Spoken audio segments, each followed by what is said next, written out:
What's good? What's good, everybody? Welcome back to another episode of The Urban Platform Speaks. Make sure to like and subscribe as you tune into the channel. Check out the content. Got my man Jim finally back in here after his hiatus for a few weeks, but he back in here. So welcome back, Jim. What's going on? Man, it's just glad to be back with you, and hopefully we can get Tunk on here and maybe some of the other guys. But yeah, I don't know. I'm happy to be back. Yeah, that's good. That's good, man. Yeah. Well, you said you had you was Yeah, you that had flu. what, the That flu. flu? Yeah, that knocked me down. Yeah. Yeah. I told you, man. I just hate being sick. So Tunk, what's good, Jack? There's the man. Jim, what's good with you, boy? Man, it is good to see you, brother. Man, likewise, man. How you doing? You doing good? Yeah, I'm great. I went out for my run this morning, and I'm trying to get back into the running thing, and I'm feeling good. Awesome, man. Awesome, man. Welcome back, man. Missed you last couple of weeks, man. Yeah, no doubt, man. Yeah. What's up with you, Mike? How's everything, bro? Everything good, man. You know, I'm just getting back home. I remember you saying you was out of town yesterday. Yeah. I remember, so I was like, well, maybe you ain't gonna do it today, or maybe it might run a little late or something, right? Maybe it might run a little late. No, we made it back. We got back like about 9 this morning. You know, about 9:30, I would say. We just went in and I started setting up. It's really starting to feel like fall around here. It is. Yeah, it's starting to feel like fall around. How the weather up there where you at, Jim? Has it been cooled off a little bit? Not too much, man. We've kind of had an Indian summer, or at least what we used to call Indian summer. Right. Yeah, it's been in the 80s the last week, 70s and 80s. Yeah. Today I think it's going to be in the 70s, and it's been real mild. And I got up and we went for my run this morning with my the guys I go running with on Sunday mornings, and it started off at like 60 degrees, but it's almost 70 now. Wow. Yeah. Man. Down here it's feeling like fall for real. Yeah, man. It's windy out now. I don't know if the rain coming. They was calling for rain, but they are calling for rain. I don't know if rain coming or not. Hey, Jim. How far you be running? So when I'm healthy and I've been in the groove, I'll usually go 3 to 5 miles. I'm still working my way back up to 3 miles now. Yeah, that's just because I was off for like 6 weeks between COVID, between COVID and the flu, kind of really knocked me down. But yeah, that's good though. Shoot, 3 miles. That's hell yeah. That's good, man. That's good. And you do that 3 miles with that? What's that? Every other day, every day, or how would you do that? Yeah, when I'm in the groove, I'll do 3 miles every day, and then maybe when I got that good base in there and I feel comfortable, I'll throw in some 5 miles, a couple times a week. Yeah, that's good. That's real good. So, welcome to the chat, Nicole. Welcome to the chat. Yeah, man. Let's with this let's start with the WNBA, right? Tom, did you get a chance to watch the last game? Just highlights. All I saw was highlights, man. And that Asia Wilson, man, I think she really has separated herself, man, from the pack, man. Man, she really has separated herself, man. And you talk about like a novice when it comes to that WNBA thing, and myself, man. I'm a novice when it comes to it. I know very few players and things like that, but it seems like she's a head and shoulders above the rest. Yeah, and even as a novice, though, you know what I mean, you can appreciate it because when you look at Nafisa Collier, she really good. Then you look at Alyssa, what was the girl name? Alyssa Thomas. Yeah, she was really good. Then you got all the other young ladies around the league. You got some, but like you said, she just set herself apart, man. And the season that they had, at one point in the season, they was like 14-14. I'm about to say they was like a 500 ball club at one time. 14-14. Yeah. Then they also got blown out by like over 50 points one game. Really? Oh yeah. They got blown out by over 50 points. And so Becky Hammond I thought she did a really good job coaching, because you didn't hear no grumblings from the, you know what I mean? Nobody getting thrown under the bus. Right. Nobody pointing fingers, nobody talking about nobody's mother or nothing like that. Yeah. It was just, she would stay focused to stay positive, and they righted their ship. Went on a 16 or 17 game winning streak. And man, it seems like they just got, from the midpoint of the season, they just got better and better. And if you're going to peak at the end of the year, and then going through the playoffs, they peaked in the finals. I mean, it's crazy. And to your point, Tunk, man, Asia took over. Yeah. And the thing was, they got pushed by Indiana. Right. An Indiana team that ended up losing a bunch of players with injuries. Start with Caitlin. And so going into the finals, I was thinking, well, Mercury's hitting them right at the right time, because it felt like they were struggling, and man, did Asia take over. That first game was fun, man, because it was down to the wire, and it was back and forth, and a lot of good play too. The bigs were really giving Asia some trouble, right, with Bonner and Sabali. They were getting physical, and but she stood in there and she did her thing, and they ended up with that win. And I think that took all the wind out of the Mercury sails. Yeah. And also another thing that happened is you had Alyssa Gray. She played, you know what I mean? Like, I was thinking that they was going to wear Alyssa Gray down, but that slow pace, that physical pace, that's like right in her wheelhouse. Yeah. So when you play, when the Mercury started to play that half court slow pace physical game, that's right in her wheelhouse. Yeah. Then you had the young girls for the Aces. Evans stepped up. Yep. What's the other young lady? Scored like 21 points in game 5. Like, I'm not game 5, but in game 3, she had like 21 points in the third or the fourth quarter. I was like, man, she just. Oh yeah. I saw it, man. Yeah. It just was like, You talk about Jewel Lloyd. Lloyd, I think it was Lloyd. I had her stats written down. Yeah. But yeah, man, I was like, that was good. Going back to the coach of the Aces, Becky Hammond. Becky Hammond. Do you think this helps her if she wants to make that leap to the NBA? Do you think this helps her resume? Do you think this helps her car? And I don't even know if she wants to do it. I'm not just saying that's what it is, but do you think this helps her case? I'm thinking like all right, they already had 2 championships before this, right? 3. Then just three. Oh, this their 4th one? Yep. Yeah, this is the 4th one. Yeah. Ooh, my fault. Yeah, Asia Wilson, she a 4-time champ. Yep. I know she 4-time MVP. Yeah, wow. 4-time champ. Yeah. All right. So they had 1 championship before this. Now you talking about they had some adversity, and the way she coached through that adversity, I think that's a good look. Yeah.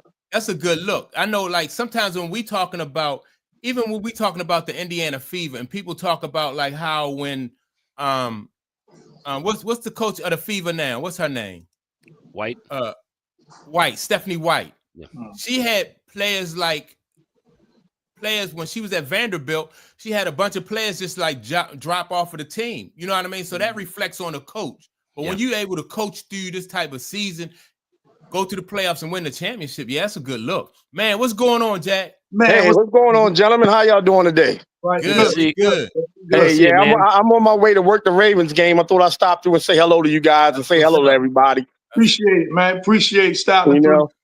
I'm liking the show so far, gentlemen. I'm liking the show so far. Appreciate it. Hey, man. Yeah. I don't even talk about the Ravens no more. See, you got to understand how the Ravens operate. You know what I'm saying? All they got to do is get into the playoffs. That's all they got to do. You think Harbaugh will get them to the playoffs? He do it every year. He does it every year. I think this different, Jack. You know, I mean, look, all you got, like I said, all they got to do is if they lose this game, then they go to the bye, and then their schedule gets easier. Yeah. You know what I'm saying? And all you got to do is get to the playoffs. Yeah. They can win the division because Pittsburgh is not a real runaway team with it. So, I mean, you know, that's what it is. Yeah. What's good, Retro? How you doing, Retro? Hey, Retro. Yeah, man. I don't know. I think personally, I think it's time for Harbaugh to go. I thought that Lamar extended his contract. You know what I mean? When he got high, I mean, when Lamar came to the team, he extended. Yep. I was ready for him to go before Lamar came. Right. But look at the factor though. He's going to the playoffs. What coach you can take and do that consistently? There's not too many coaches out there that's doing it consistently. Mike Tomlin. Yeah. I mean, okay, but he's been there just as long as Harbaugh. Yep. Longer. Yep. Right. Yeah. But you know, it's not too many coaches out there out of the 32 teams that's consistently going to the playoffs. Yeah. And the problem is when the Ravens get to the playoffs, they lose their identity. Mm-hmm. So their identity is losing in the playoffs. That is their identity. Well, no, ho. Let's get it straight. That's Lamar's identity. See, that's not Flacco's identity. Because you know Flacco is Mr. Playoffs. He did good that year they won the Super Bowl. He did. Flacco does good every year they go to the playoffs. Flacco's in a championship game or he's in the next to the championship game. Flacco does not have that Lamar record in the playoffs. No, he don't. He don't. But yeah, man. I don't think all that shit. I think John Harbaugh, if he been firing coaches ever since Lamar has been there, right? So at what point in time at what point in time do people hold him accountable? You can only get rid of so many quarterback coaches, offensive coaches, and defensive coaches before you say, well, maybe that, maybe the problem go a little bit higher than that. But let me ask you a question on that statement. How many of those coaches that Harbaugh's fired has gone on to have success other places? Probably none, but then do it matter? Does that matter? You know what I mean? It does matter. They next coach, they let take that Seattle job. McDonald should have been their next coach. He should have been their next coach, but they was slow on the draw, and he took that Seattle job. Mm-hmm. He was their next coach. In my opinion. It's just like I said, if they get rid of Harbaugh will get picked up somewhere else if he wants to still coach. His brother, his track record proves it. Yeah, I'm sure. Sometimes they say your message wears thin after you've been with organization for so long. They say your message, it wears thin, and. But see, that's what's going on with Tomlin. It's with Tomlin as well. Yeah. Pittsburgh is talking about his message is getting stale because he's been there that long. Mm-hmm. But the opportune moment, once you let him go, somebody's going to pick him up. Both those two coaches. Both, yeah, I agree with that. So it's either you're going to move on and take the consequences, or you're going to stay with what you have and deal with trying to make yourself better. What's the Ravens' record right now? Anybody know what's their record? 1-4, something like that. 1-4. Yeah, I think it's 1-4. So if they lose today, they play the Rams today. If they lose today and they 1-5, you still think they make the playoffs? Yeah. And the AFC, yes. AFC is beating each other up.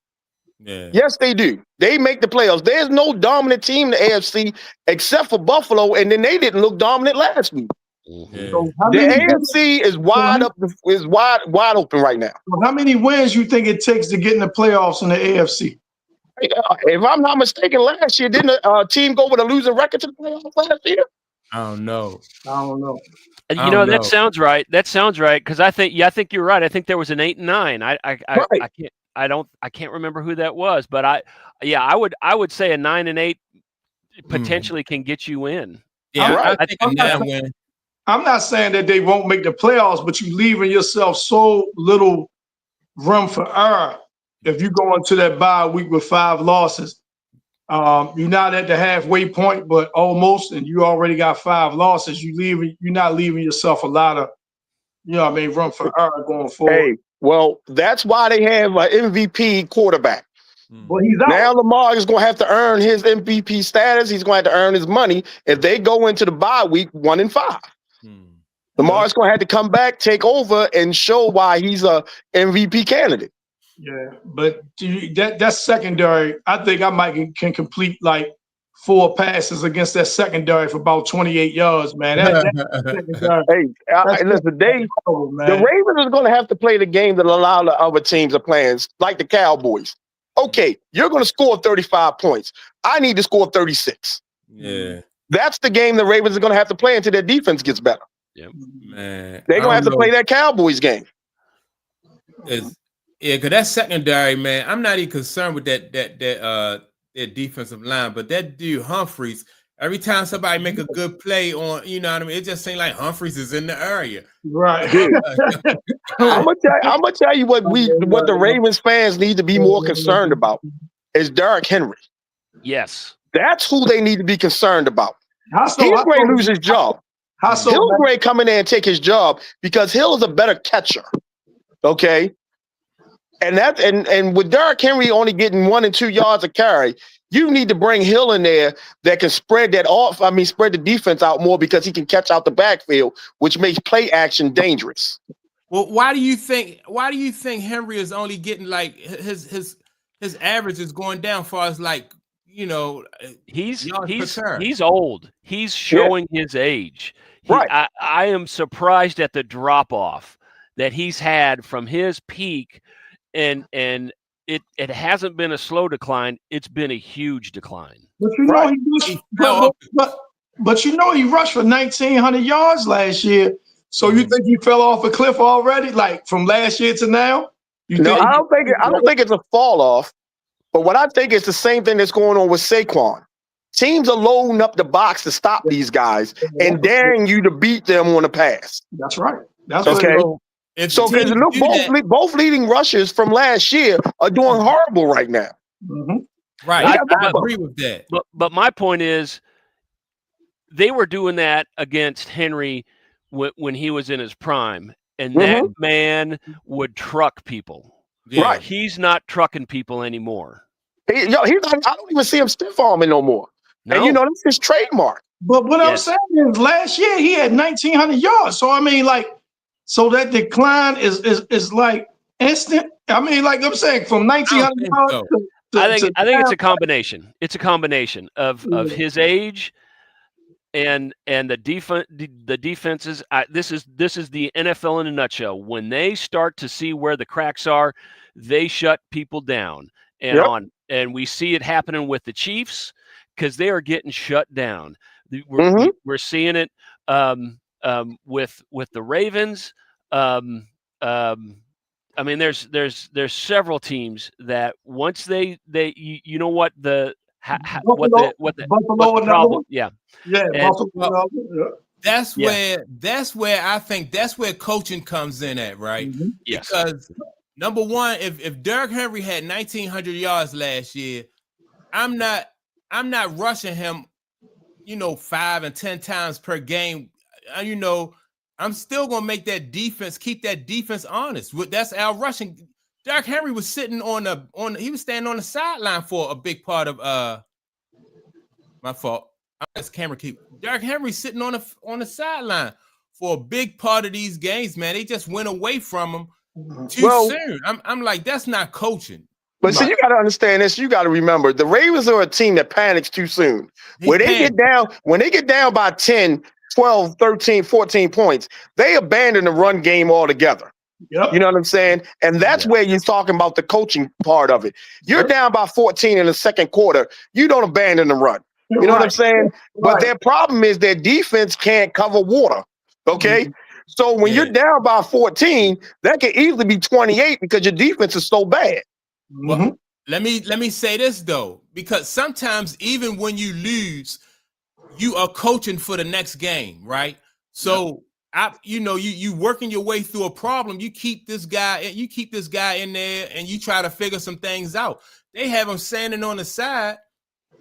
They allow the defense to dictate how they run their offense. But see, let me ask you a question. And man, let me ask you real quick. Hold up, man. Do you think his fumbling the ball lately. Do you think that plays a part into why they not relying on him as much? Nope. I mean, they probably do. I wouldn't penalize him for 2 fumbles after all he done did. Right. I don't think that pays any. I don't think that does. In some aspects, it will. But what Jim said, I think, is the key to the whole matter. He's old. You know what I'm saying? So they probably don't want him carrying 23, 24 times a game because he's his age. You know what I'm saying? He may carry 23 times this game and may have to be out next game because he's injured. And remember, the older you get, the harder it takes to recover, the longer it takes to recover. Well, all that's true. That's what I'm trying to say. That's true. He has gotten older. He coming up on that 30-year-old wall. You know, that all running backs seem to, start going downhill afterwards. But the year he's coming off of, I wouldn't think it would happen so fast. That's my own. You know what I mean? Yeah, but you gotta look at it this way. That may be the last gallon of gas in the tank. Okay. That's why that year was so great. Now the Ravens may realize like he don't have that anymore. It's not in his tank anymore. But no, not 1,900. Now he's saying 1,500. But I still say he's a 1,300 yard back. You know what I mean? I'm not saying he got to put up back to back 1,800 yard seasons or anything like that. But I'm thinking you should be able to put him down for 1,300 yards. I think. Well, I say this now that Hill's back, I think Hill's going to get the majority of the carries. I think Derrick Henry will be in there first down, second down and short, maybe 3rd and 2, 3rd and 3. But Hill's going to get the remainder of the carries. If you go to 2nd and long, 3rd and 7, 3rd and 8, Hill's going to be in the game. Well, Hill will be in there because, like you say, he's a better pass catcher out the backfield. But as far as like running situations, I don't think he'll get more carries. You know what I mean? But he in the passing game, I think he'd definitely be out there more. Look, don't that make the Ravens more predictable? Like you said, if that's true, if Hill not going to be in there on carrying situations, then he in there to catch, you know what I mean, to receive the ball. So the defense react to that. Exactly. Yeah. That's where you talking about the coaching abilities in Harbaugh. But sometimes you just don't have a choice. And execution. Like if they know Henry's coming out the game, then they know that there's a 70% chance it's going to be a pass because Henry's out the game. That's just the way the Ravens offense is set up. And unfortunately, it wasn't set up like that last year because they had a lot of play actions where Lamar would scramble, fake to Henry, and all the wide receivers would be open. But right now, their wide receivers aren't even getting separations on one-on-ones. Bateman had a great year last year. And what is he doing this year? You don't even hear Bateman's name. Is Flowers hurt? No. Okay.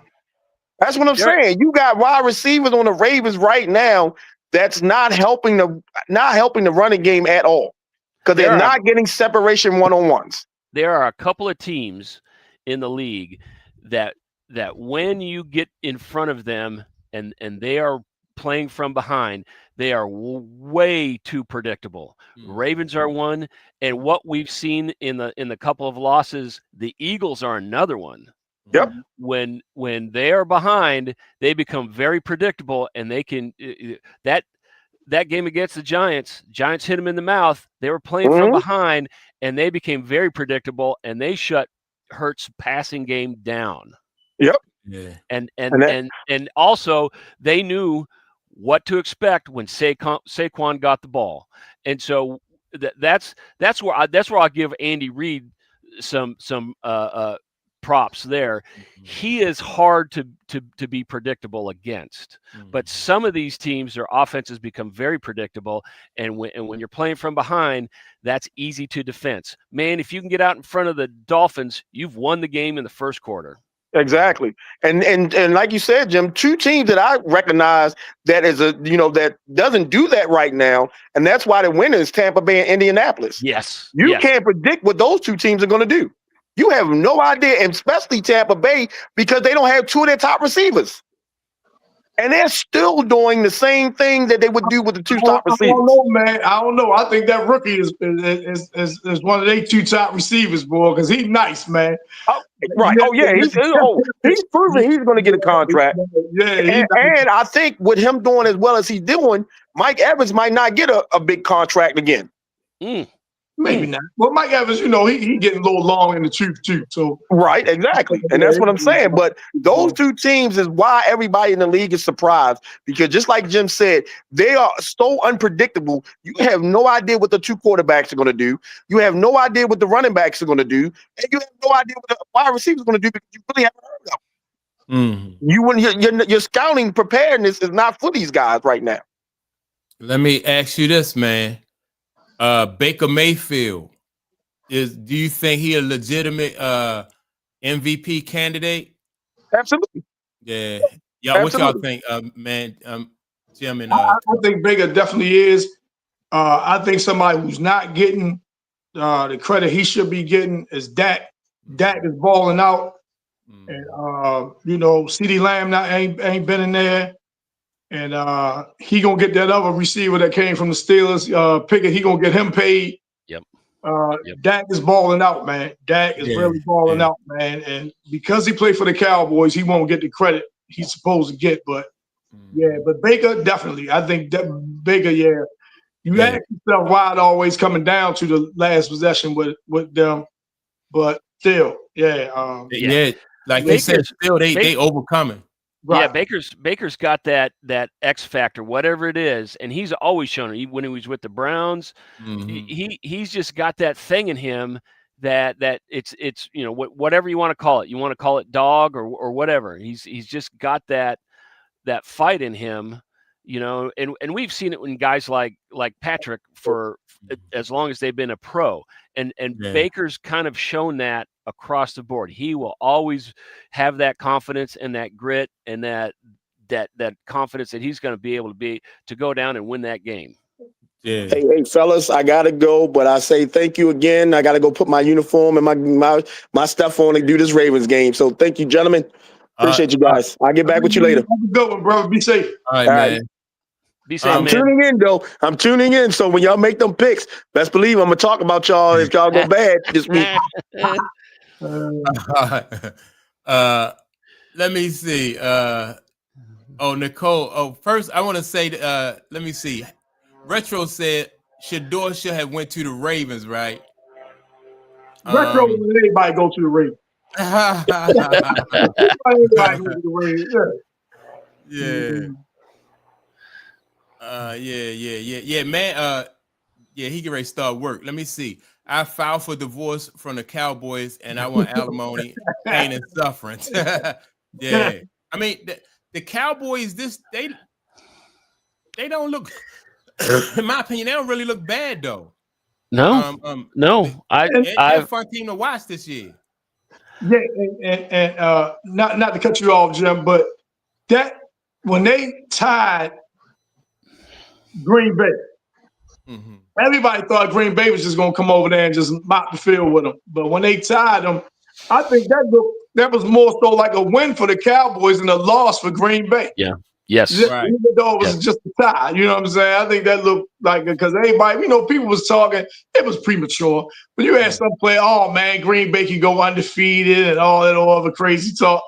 And when they went in there, man, and Dallas, tied them, it was like that was more so like a loss for Green Bay. Yeah. So, I mean, only thing with Dallas is their offense to me look like they pretty solid.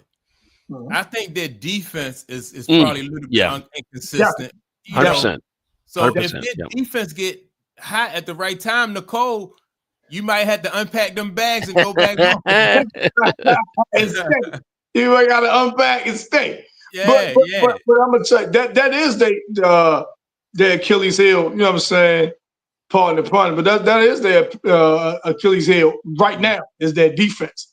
Right. You know I mean, just imagine if Jerry opened a checkbook and paid Parsons. Wow. Yeah. I mean, we're looking at maybe a different team. That's instead of 2-2-1, they could be 3-2, maybe 4-1. Yeah. See, the thing with Micah, man, well, I think he's a great talent. Cowboys defense was borderline last year with him. You know what I mean? So like how much of a now we all know he can get after the quarterback and things like that, right? But you say, for the the word was out. You can run at him. You know what I'm saying? The word was out. You can run at him. I don't know if he didn't have no interest in stopping the run, setting the edge, anything like that. I really couldn't say it, but in today's game, you know what I mean? You want somebody that can get the quarterback. And I wanted them to pay Micah. I'm glad he got his money. I wanted him to pay Micah, and I wanted him to stay. You know what I mean? As a Viking fan, that hurt. That hurt me. Yeah. Going to the arch enemy. Yeah. And see, somebody was saying the whole, I know y'all heard about the whole video thing when he came back. And like, I don't know who was saying it. I was listening to a sports show, might have been Mad Dog Sports I was listening to. And the guy said, man, he was just there last week, man. How you going? He was just there last week. Now you want to put a tribute video? No, man, no, you can't do that. It's too soon. And then he made the point where as though it wasn't like they won while he was there. It wasn't like they was Super Bowl champs while he was there and things like that. So I'm like, no. So him with that, I think that's a little bit overdone anyway with all these tribute videos and all. I think that's a little bit overdone, man. Yeah, I agree. I definitely agree. Man. You know what I mean? He was just there Tuesday, and now here comes Sunday. You want to give him a tribute video? They ain't even cleaned his lock out yet. They ain't cleaned his lock out yet. You will give him a tribute video. So yeah, that was good. His house hasn't even sold, so he's got a place to live. Exactly. They give him a tribute video. He come back 3 days later. So yeah, I ain't put too much on that, but it's gonna be interesting, man. If once they get CeeDee Lamb back, and how they, you know what I mean, and how will they really get the rolling on offense once CeeDee Lamb can come back and he's completely healthy. Yeah. Let me see what I wanted to say. Oh, Panama, welcome back. Haven't heard from you in a while. Let me see. Rick, appreciate you coming back. And yeah, man. So the Broncos right now, the Broncos are playing the Jets, right? Yep. Yeah, they on that. Yeah. It's an odd score. It's like 10-11. The they Jets win. Yeah, they just got a safety. The Jets just got a safety on. Oh, okay. Yeah. But they just been kicking field goals. The Jets, they can't get in the end zone. Can't get in the end zone. Right, they've been kicking field goals. I mean, when you're 0-5, that's pretty much you can't get in the end zone. What do you think about that? I mean, what do you think about that? They bring my man Aaron Glennon, and he supposed to be real button up, real, guy that hold people accountable. And I'm not saying any of that is untrue. I'm not saying that. Mm-hmm. But you know what I mean? Them guys hadn't even created a turnover coming into this game. That's weird, man. That is weird. That's really weird, man. You know what I mean? Not even a tip ball that you get, forced fumble, anything like that. I thought that was kind of weird. Yeah. And they got the talent. I mean, they got Sauce Gardner. Yeah. I mean, that's a shutdown corner. So there's I think there's something else going on. It's been rumblings around there with them, Jim, that he's a little overrated, right? Mm-hmm. I can't speak to that. I mean, but that's the rumblings going around. But that's the New York media for you. You know what I'm saying? That's the New York media for you. You know what I'm saying? They either going, hype you up or tear you down. Yeah. So, well, I mean, it definitely shows that it confirms what the Bears thought of Justin Fields, right? He's just not looked good in New York either. Yeah. And I don't necessarily, because I don't see him. All I watch is the red zone, to be honest. Yeah. But I haven't seen them enough to know what type of offense that they're running, up there in New York. The offense I'm looking at now, I mean, seems pretty vanilla. And, maybe that's because who you got pulling the trigger. Maybe that's because Justin Fields, you know what I'm saying, is your signal caller. Maybe that's why. A lot of 3-and-outs. A lot of 3-and-outs. Yeah. And they don't. And this, to me, in a way, just this speaks to the confidence or lack thereof you have in your quarterback. Because a couple of times, they didn't get it on 3rd and short, and they punted. They, they didn't, even attempt to try. They come up to the line, get them, see if the defensive line going to jump and get an offsides, but they don't go for it. I'm like, man, you 0-5. What you got to lose? You know what I'm saying? You're 0-5, man. Yeah. Right. Hey, let me ask y'all this about what Rick just put in the chat, right? Rick says that I think George Pickens is just as good as CD, right? How y'all feel about that statement? No, I don't think he's as good as CD Lamb. He has to do it more. Yeah. You know what I mean? He's athletic and he's definitely a talent, but you got to be more consistent. You know what I mean? Say he's better than CD. You got to do what he's been doing over a few more years to be on that same level as CD. I mean, CD is CD is just about as solid as you can get. He's a Chris Carter level type wide receiver. He's a true number one. He's a true number one. Yeah. And you know what? This kind of situation is almost like the starting quarterback versus the backup quarterback. So when you have a number one receiver, and then you have the receiver on the other side, and it's like Lynn Swann and John Stallworth. John Stallworth was definitely not Lynn Swann, you know what I mean? But because he had some success, in his own right. But you know what I mean? So, but if Lynn Swann wasn't on that other side, see, and that's another thing. They roll in coverage to CD. Now I know CD been hurt a couple games, but I'm saying when they roll coverage to CD and you working one-on-one, you're gonna look like you the man. Now do that when you know what I'm saying, you got a safety sitting over the top, you know what I'm saying, you got a linebacker underneath, you know what I'm saying? Now do it. Now do it.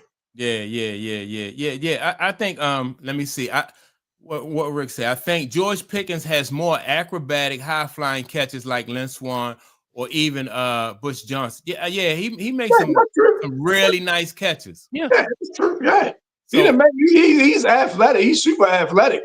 Yeah. Things like that. But being better than CD, I mean, I don't think he's a true number one like that. Yeah. Well, at least he might be headed that way. Right. Exactly. And then you got to give credit to the one pulling the trigger. Dak might be, you know what I mean, making him look better. Yeah. Dak might be making him look better. A lot of people, kill Dak, man. You know what I mean? He go out there, have a bad game. They ready to run him out of town. But you got to give him credit when he balling out, too. Yeah. No, he's looking good. Coming into camp, he was, what was he, like 25 pounds lighter? And, I mean, he was. Oh, I didn't know that. I didn't know that. He came into camp lighter. He looked good in camp. He was ready to go. And I said before the season, I think he's going to have a good statistical year, and he's getting after it. And he probably thought coming in, man, that the team's success is probably on me. Yeah. You know what I'm saying? He probably came in like that, and he got that big payday, he's making 60 a year and things like that. So he knows what comes with that, being a quarterback of the Cowboys, man. So yeah. I'm glad he, took on the challenge head on, man, and he balling out. I always did like that. I always thought he got a little bum rap. You know what I'm saying? But I'm glad he's playing well. Yeah. What Rick said. Rick, great minds think alike. Rick. He said we mentioned Lynn Swann at the same time. Yeah. Lynn Swann was that dude, man. Yeah, definitely one all-time great. All-time great. Yeah. All right. So let's get into some of these picks. Now, what is going to be? Do y'all consider this Jaguars and Seahawks game? Y'all consider that like a big game of the week? Y'all want to call it? Yeah. No, it's gonna be a fun game. Yeah. I believe so. I believe so, especially that win that Jacksonville coming off of in Kansas City. They was home, I think, but against Kansas City. Yeah, that was a good win, man. In Seattle, I like that coach, man. The one that used to be here. I like Mike McDonald. I like him. I like that coach, man. Yeah, I like that coach. Yeah. So all right. So let's who y'all got? I think the Jags off that win and the way Trevor is playing, I think they at home. I think they can pull this off. All right, so you like the Jags? I like the Jags. Yeah. Jags at home on this game. Yep. Let me see who's home on it. No, see. Yep. Yeah. You right. Jacksonville at home. Yeah. I'm gonna go with Seattle. All right. You guys know what the line is on that? I have no idea. Wait, Clayton. Clayton be knowing all that stuff, man.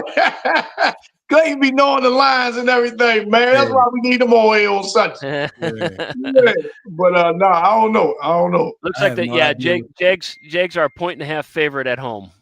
Oh, okay, the Jags are all right. Well, that's basically a pick 'em then. Yeah, that's basically a pick 'em. Yeah. Yeah. Travis, man, last game I watched, he made a hell of a catch. He Yeah. played some pretty good ball the last game. He sure did. I think he broke up a pass play too. Yeah. So he played well last game.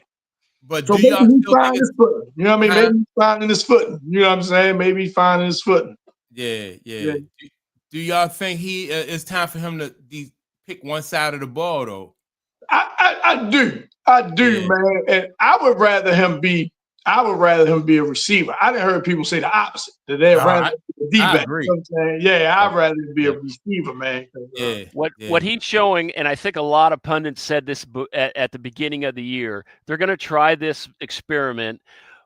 And what is going to happen, which is playing out, is he's turning out to be a decent corner, but he has the ability to be a number one receiver if he puts 100% into it. So what I told Mike before we jumped on live, I think by the midpoint of the season they're going to start shifting him to be a receiver mostly.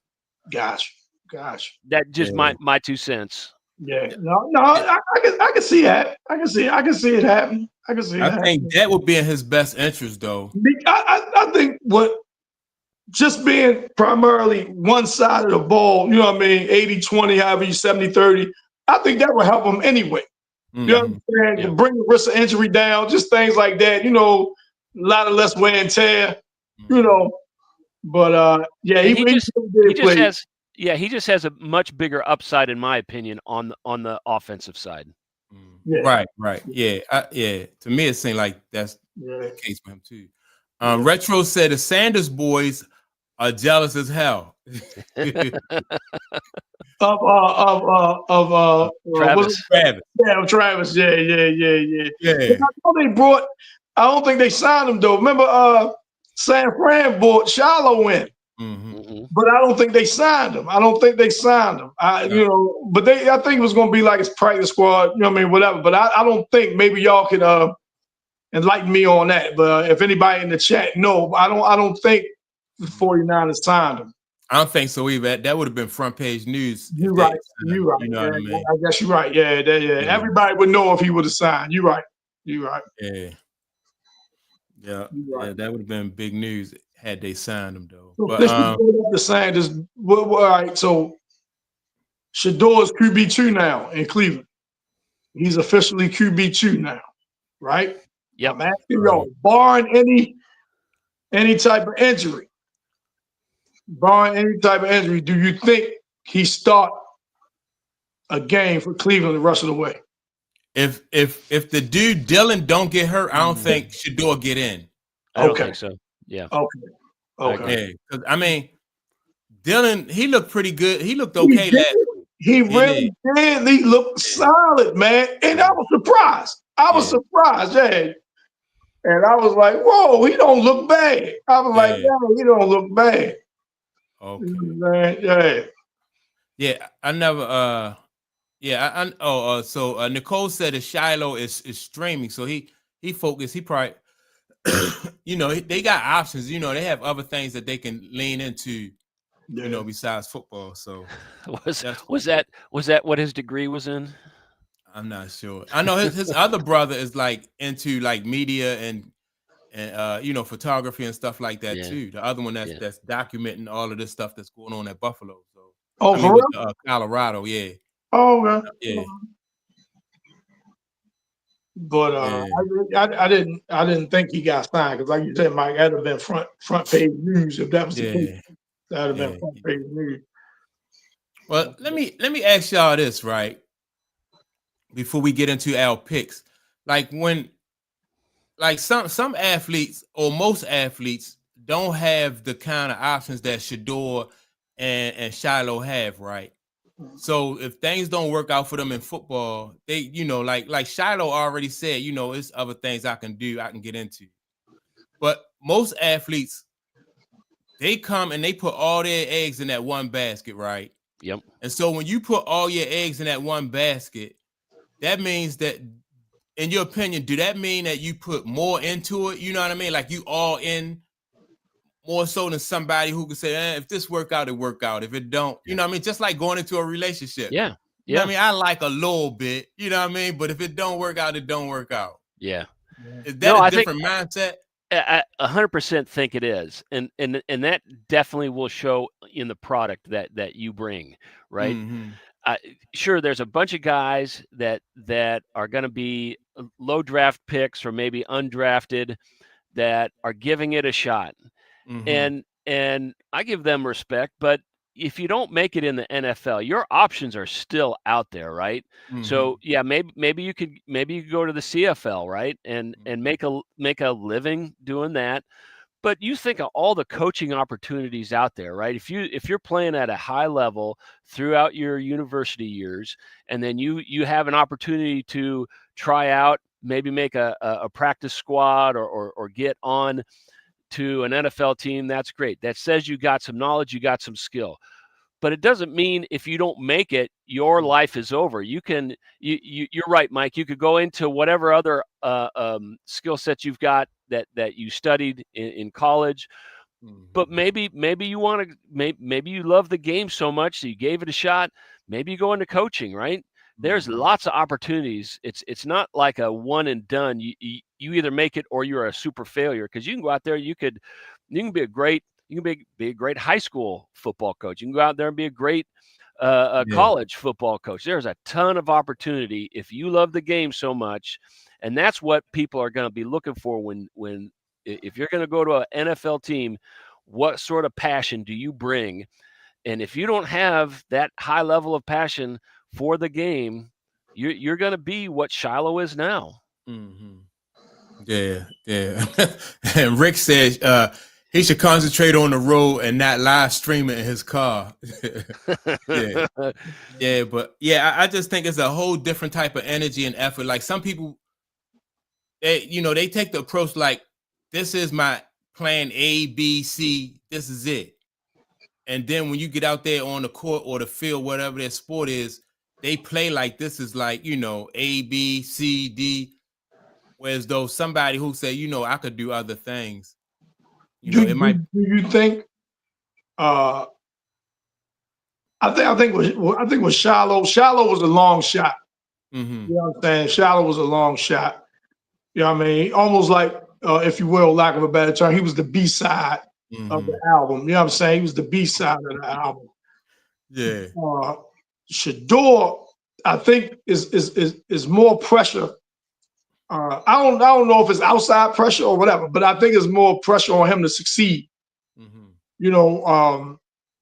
Barring, where he come from, you know what I'm saying? The position he plays, not necessarily where he got drafted, but a lot of people think, including myself, he should have got drafted higher. I thought he was a third round pick. I wasn't one of the ones to say he should have been first round or anything like that. But I think he has more pressure on him to succeed than Shiloh did or does. Yeah. I think, Mike, if they go the rest of the year and that guy, you know what I mean, let's just say that guy plays like he played his last game out and he don't get hurt, I don't think Shador see the field. Yeah, I don't either. I don't either. You know what I'm saying? And he got to really go in the dumps, I think, for them to give Shador, of course, get hurt. But I'm saying I think he really got to go in the dumps for them to make a QB change. Yeah. So now, if he don't see the field this year, then like what is the like how does that pan out for the rest of his career though? I think he'll still get opportunities. Okay. I think he'll still get opportunities. People bring him in camp. You know what I'm saying? But I think people getting, you know what I mean, give him a shot to see what he can do, things like that.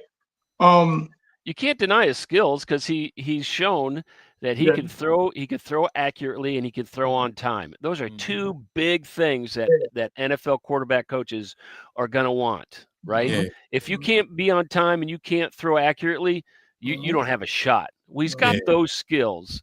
I think his head gets in the way of everything else. Yeah, and that's important right there. So if he could stay grounded and stay focused, because if you think about it, this team right here, the Tampa Bay Buccaneers, this is like the fourth team for Baker Mayfield. I think it's his fourth team. Yeah. So and Baker Mayfield went higher, way higher than him in the draft. He was number one. Yeah. So yeah. If he stay focused and stay grounded, it'll be up to him, like how many opportunities I guess that he get, Yeah. At least be ready just in case he do get an opportunity. That's the thing, Mike. That's the thing. You got to prepare yourself. I'm talking about what you should do. You got to prepare yourself.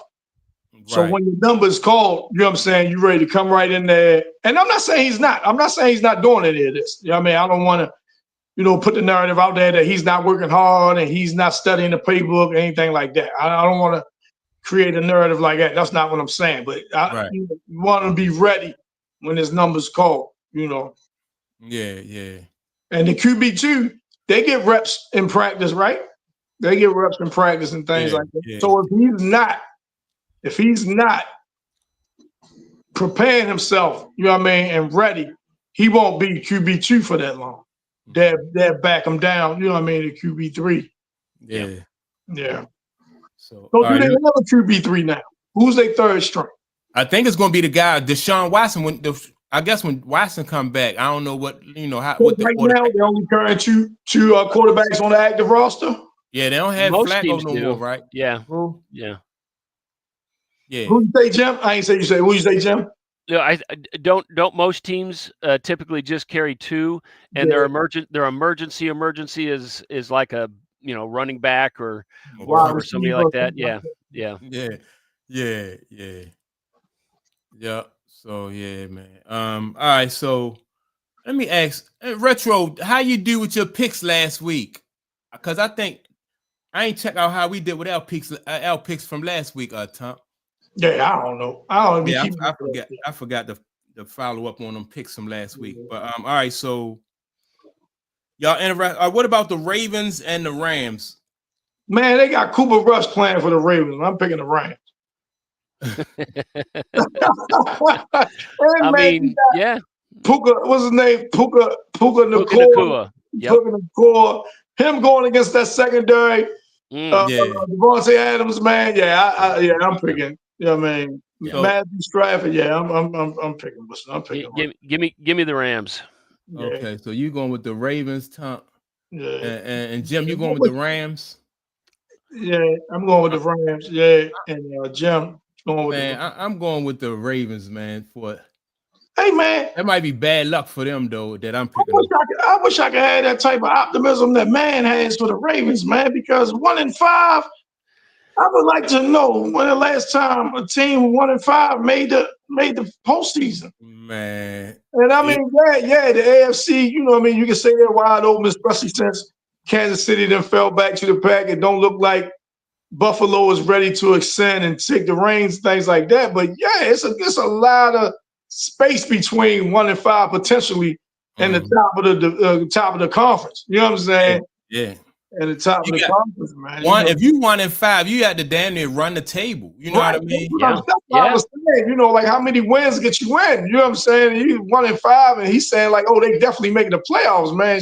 Yeah. Maybe he be down there working. Maybe he got some inside information that he ain't trying to share. Yeah.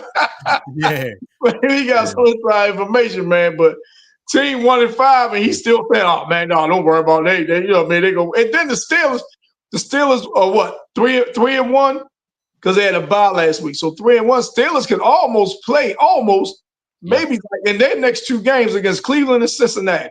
Yeah, so they got Cleveland today. Let's who y'all liking that Cleveland game? I already know who Retro got for this right here. Yeah, I like the Steelers in that. But if the Steelers can get the next 2 weeks 2 more wins, and they sitting at 5-1. What's the name coming back off they bye week 1-5? The Steelers should almost play 500 ball the rest of the way and win the division. You know what I'm saying? They could almost play 500 the rest of the way and win the division, man. So if the Ravens fall at 1-5, man, they really put themselves behind the 8 ball, man. And I'm not all that confident that they can take the postseason like that. At 1-5, you pretty much have to go 9-2 just to have a decent, Right. See, exactly. You know what I mean? Like I say, to have 10 wins. You know what I mean? So, I mean, even 8-3 is tough. Yeah. You got to go 8-3 just to get to 9 wins. You know what I'm saying? Yeah. In this league, ooh, that's almost Yeah, that's tough, man. So they need the game, Mike. So maybe they'll play with a little bit more desperation. You know what I'm saying? Because they know they need this win, man. Let me see, Jim. Who you got? The Browns or the Steelers? I like the Steelers at home. Okay, you like this? I think it's going to be a close game. Yeah, you know this. You know, the AFC North always beat up on each other. Yeah, you know, division games always be. Yeah, I mean, but that defense, last time that defense was out, man, they put a lot of pressure on, what is that, Carson Wentz that y'all had back. Yep. Put a lot of pressure on Carson Wentz. So if that defense finally begin to wake up and pressure that rookie quarterback into some, it's still the number 1 defense. So. In the league. Hey, Retro, I think Tyler Huntley. I thought they got rid of Tyler Huntley is he still with the is he with Cleveland? Tyler Huntley? They was talking like he was back with the Ravens. Oh. I don't know where he is. Remember, he was down Miami. He was down Miami. He did go up to Cleveland, though. He did go up to Cleveland. Yeah, he did. But I don't know if he's still there. Yeah, I don't know if he's still. He might be. He might be, Retro. That's some good information because he might be. I forgot all about it. All right, how y'all feel about the Chiefs and the let me see, the Chiefs and the Lions? That's gonna be a good game. Yeah, the Chiefs in Detroit. When they playing that, Mike? In KC. Yep, 3:00 today. Yep. In KC. I'm still picking the Lions. All right, so you going the Lions? Yeah. Man, I think I got to go with the Lions too, man, and that will put the Chiefs 2-4. Woo. I mean, that boy. Talk about a surprising 2-4. Right. I mean, I said it at the beginning of the year. They're not going to make the AFC Championship game, which would be the first time in 7 years. Yep. I think it was right. Too. Yeah, so they wouldn't make the playoffs too. I started with they're not making the AFC Championship game at the beginning of the season. After game 1, I said they're not winning the division, and by game 2, I said they're not. It's a chance they're not making the playoffs. Now, who'd have thought, man? Beginning of the year, if both the Ravens and Kansas City lose, you know, for 6 weeks in, you got one of the teams 1-5, and the other one 2-4. Yeah, you know what I'm saying? That's crazy. That's crazy. Yeah. Hey, Panama Queen, I agree, man. That running game. That Lions running game is a big problem right there, Jack. And they still play that old school type football, man. That smash mouth, hit him in the face type football, man. And that's all on Dan Campbell, man. That's all on him, man. You know what I mean? That's the type of style he wants to play. And I think Jared Goff is a real good quarterback, man. I think Jared Goff is a real good quarterback, man. Yeah. Amon St. Brown has shown over the last 4 or 5 years he is consistently a number 1 receiver. That cat gets open. He does not drop balls. That kid is a machine. Yeah, he definitely got hands, man. And he's a real good route runner. Yeah, he's a real good route runner. Yeah. You're right though, Jim. Yeah. He's definitely a number 1. And like you say, he improved it over, you know what I mean, 3, 4, 5 seasons. Yeah, he improved it. Yeah. So let me see. Rick, this is a good point, right? The Browns had the most brutal schedule to start out, right? And so that's the thing that you got to consider too. When you think about the Ravens, like the Browns had a tough schedule starting out. Their schedule get a little bit easier, you know what I mean, in the next few weeks after they come out of this. That's why it's going to be so hard for the Ravens to get back in it, you know. So yeah, the Browns did have a brutal schedule starting out. Then they got Myles Garrett, like Rick said. Myles Garrett, I think he one of the best defensive players in the league. Yeah, absolutely. Absolutely. Yeah. So yeah, that's Hey, Mike, you know he can hoop too, Mike. You know he can hoop too. Yeah. I seen film of him playing basketball. Yeah, looking like the Incredible Hulk. Yeah, going dunking on people. Yeah. Yeah, man. I wouldn't want no parts of playing against him. Right. He set a screen out top. He come on top, set a screen on him. Yeah. That's crazy. That dude can palm a basketball with his index finger and his thumb. Yeah. So. Yeah. I forgot the 49ers and the Buccaneers play today too, right? Yeah. What y'all probably heard this. Who they got playing quarterback? Is it Mac Jones? Yes. They said if Mac Jones continue to play like this and San Francisco continue to win, party's out. The question is, do you have a quarterback controversy? Ooh. Yes. Tough. Yes, you now, do. So Purdy is out because he hurt, right? Yeah. Now, isn't the policy is like you don't lose your job to injury? That's old school. Yeah. Especially when you just gave them all that money. Mm-hmm. You know what I'm saying? You just gave Purdy all that money. But it's more the system than the QB. It's more the system because they say they had Garoppolo up there. He looked well in that system. Purdy looked good in the system. Mac Jones looked good in the system. And I'm missing one. I'm missing another one. I'm missing a fourth one. But they say all these guys didn't look good in the system. You know what I'm saying? So it's the system. That is going to be a good game, though, Retro.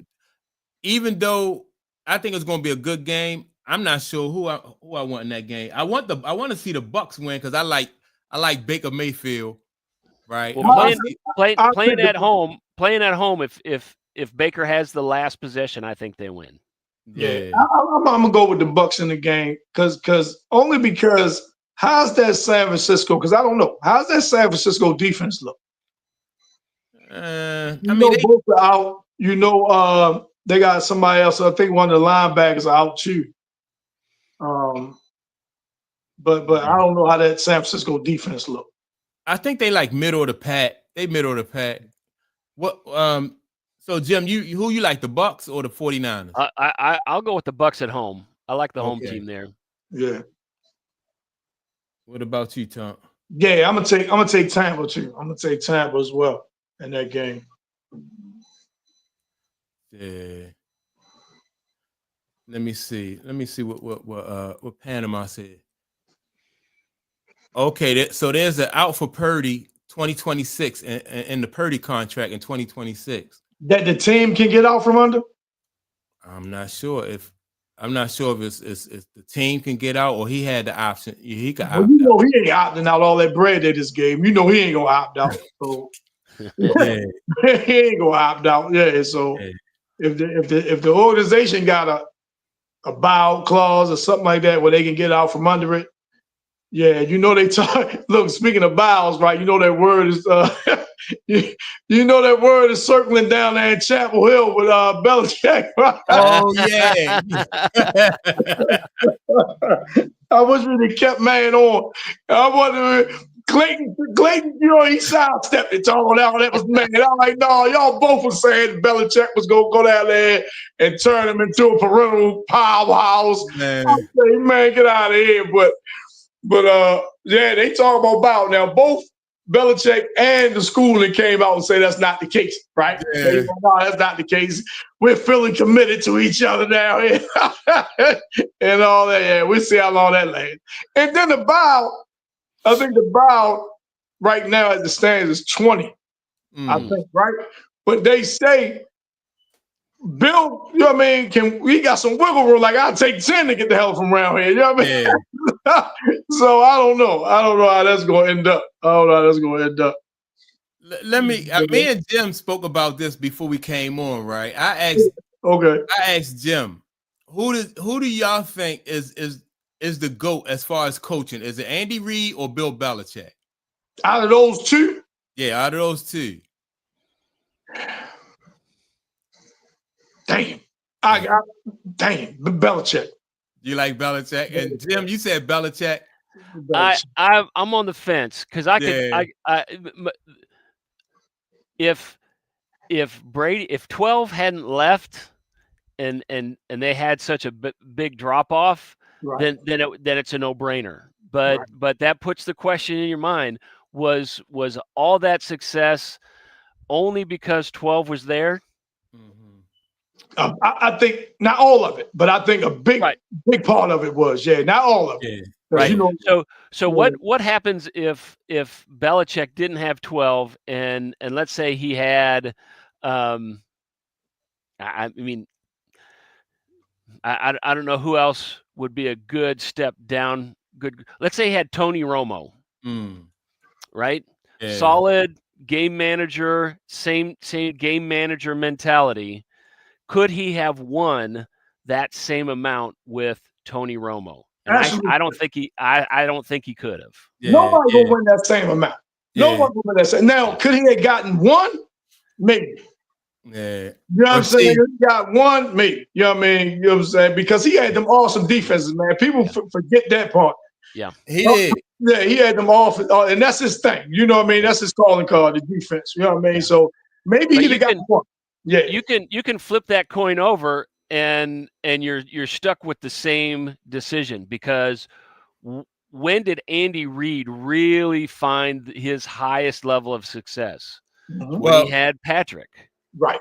Well, I mean, he got to the NFC Championship game. He got to the Super Bowl, but he didn't win, right? The big one.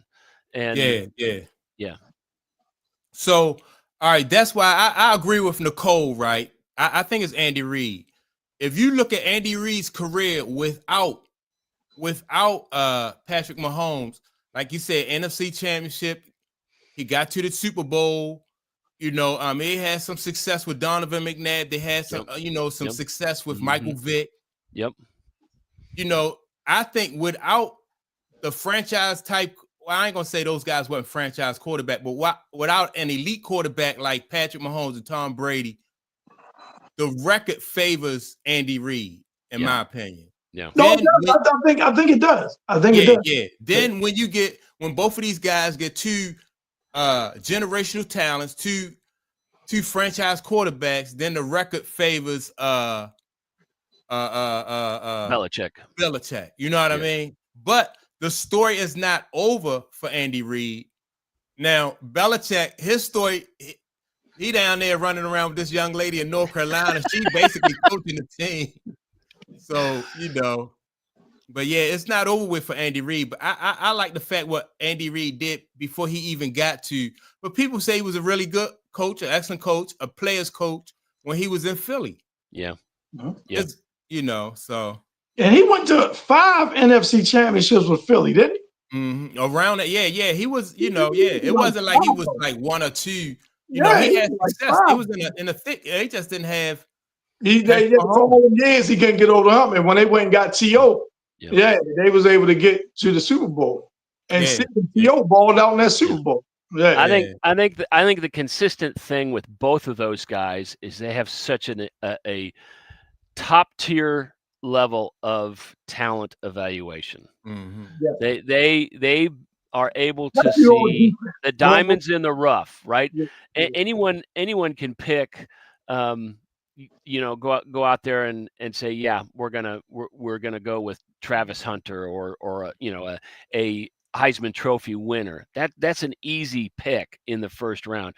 But these guys are finding, Andy found Jason Kelsey, who is now considered who was a nobody coming out of Cincinnati, and now considered one of the best centers to ever play the game. He went out on a limb and got Travis for KC, who's now considered one of the best to ever play the tight end position. Right? They find these guys that they can plug in. Now, Belichick found the guys that worked great in his system. Reid finds these guys that are going to be great in any system. And both of them, like Belichick coach on the defensive side of the ball, so he got some he got some Super Bowl, some Hall of Famers that play for him on that defensive side. Yeah. And like you said, that's what Reed got some guys on that offensive side who who are Hall of Famers. So, and that's where Belichick, to me, that's his bread and butter. Defense, always been defense. Yep. Basically, he left Tom Brady alone and let Tom Brady, do his thing. If he didn't have Tom Brady, man, I didn't used to like Tom Brady at all because he was always kicking my team's butt all the time. Yeah. I ain't like Tom Brady at all, man. But Tom Brady, man, I had grown to respect him. I mean, you had to. You had to grow to respect this guy, man, and what he could do. And then the passion and the knowledge that he played with and that he on that football field, man, it was crazy, man. It was crazy. Yeah. So I don't know. I guess to that question is not no wrong answer. You know what I mean? Like when you think of, and I'm not a Bill Belichick fan, but I'm a fan of the guy Reed. But yeah, that man, both of them excellent coaches for real. Yeah. And what's the name? See, the talent thing, I always got on Belichick about this, and people used to, oh man, he's trading down to acquire more picks, and he's trading out of the first round, then draft a backup place kicker and shit. And and I was like, man, listen, what happens to them picks that he acquired? I always wanted to know that. You know what I mean? Instead of picking in the first round and getting a first round linebacker or first round, edge rusher or whatever the case may be. Offensive lineman. No, he trade out of that, then draft, a backup place kicker on, Texas Tech or some shit. And, but they always, he's accumulating extra picks. But what happened to him? What happens to those guys that he used those picks on? And one time we was on and Clayton was saying, well, man, he drafted Tom Brady. But like Jim just said, all right, okay. Name 5 more that he hit on like that. You know what I'm saying? Especially on the offensive side of the ball. A lot of them guys, man, he got, what's the receiver that they think should be in the Hall of Fame?